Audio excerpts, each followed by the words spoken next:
നമസ്കാരം. എല്ലാ പ്രേക്ഷകർക്കും നാഷണൽ ബ്രോഡ്കാസ്റ്റിംഗ് ന്യൂസ് ഇന്ത്യയുടെ ശുഭദിനം. എല്ലാവരും വിഷുവൊക്കെ ആഘോഷിച്ചല്ലോ അല്ലേ? വിഷുക്കൈ നീട്ടമൊക്കെ കിട്ടിയെന്ന് കരുതുന്നു. എന്താണ് വിഷുക്കൈ നീട്ടം വെച്ചിട്ട് എല്ലാവരുടെയും പ്ലാൻ?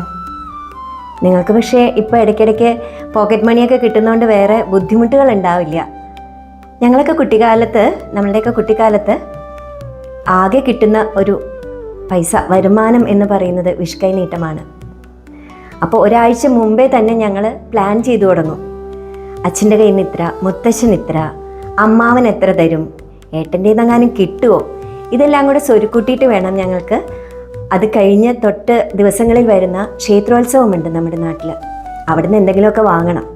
ഇതൊക്കെ ആയിരിക്കും നമ്മുടെ മനസ്സിൽ. അപ്പോൾ അച്ഛനും അമ്മയും പറയും, കുട്ടികൾ നമ്മളോട് പറയും, കുറച്ച് പൈസ വിദ്യാഭ്യാസത്തിന് വേണ്ടി മാറ്റിവെക്കൂ.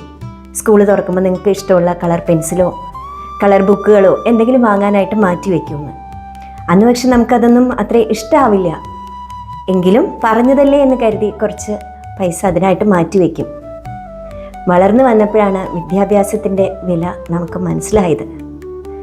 അന്ന് അച്ഛനും അമ്മയും പറഞ്ഞത് എത്ര വലിയ വാക്കുകളാണെന്ന് ഇന്ന് ഞങ്ങൾ സ്നേഹപൂർവ്വം ഓർക്കുന്നുണ്ട്.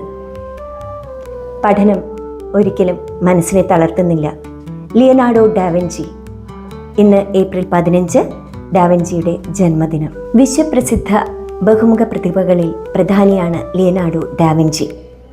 മൊണാലിസ, ലാസ്റ്റ് സപ്പർ എന്നീ ലോക പ്രശസ്ത ചിത്രങ്ങളുടെ രചയിതാവ്. ഒരേ സമയം കലാകാരനും എഞ്ചിനീയറും ചിത്രകാരനും ചിന്തകനുമായിരുന്നു അദ്ദേഹം. മനുഷ്യ ശരീരഘടനയെക്കുറിച്ചും പിൽക്കാലത്ത് മനുഷ്യർ യാഥാർത്ഥ്യമാക്കിയ സൈക്കിൾ, ഹെലികോപ്റ്ററുകൾ, വിമാനങ്ങൾ, ടാങ്കുകൾ എന്നിവയെക്കുറിച്ചുള്ള ആദിമകാല സ്കെച്ചുകൾ അദ്ദേഹത്തിൻ്റെ സംഭാവനയാണ്. 1506, 1510 കാലഘട്ടത്തിലാണ് കൊഡെക്സ് ലിസാസ്റ്റർ എന്ന ഗ്രന്ഥം അദ്ദേഹം രചിച്ചത്. ഇറ്റലിയിൽ വച്ച് രചിച്ച ഈ ഗ്രന്ഥത്തിൽ അദ്ദേഹം തൻ്റെ ആശയങ്ങൾ കോറിയിട്ടു. ഡാവിഞ്ചിയുടേതായ 30 കയ്യെഴുത്ത് കോപ്പികൾ ഇതിനോടകം കണ്ടെത്തിയിട്ടുണ്ട്.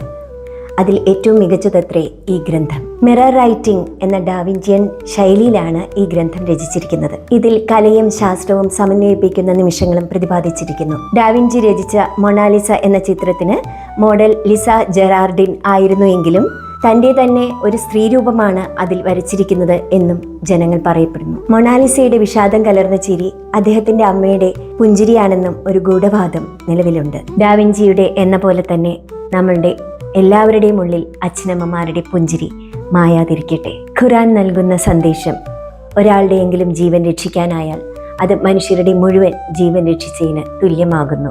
ഒരു ബൈബിൾ വചനം: നിന്റെ എല്ലാ വഴികളിലും അവനെ നനച്ചുകൊള്ളുക, അവൻ നിന്റെ വഴികളെ നേരെയാക്കും.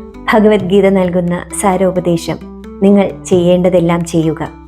അഹംഭാവത്തോടെയല്ല, അഹങ്കാരത്തോടെയല്ല, അസൂയയോടെയല്ല, കാമത്തോടെയുമല്ല, മറിച്ച് എളിമ, ഭക്തി എന്നിവയോടെ.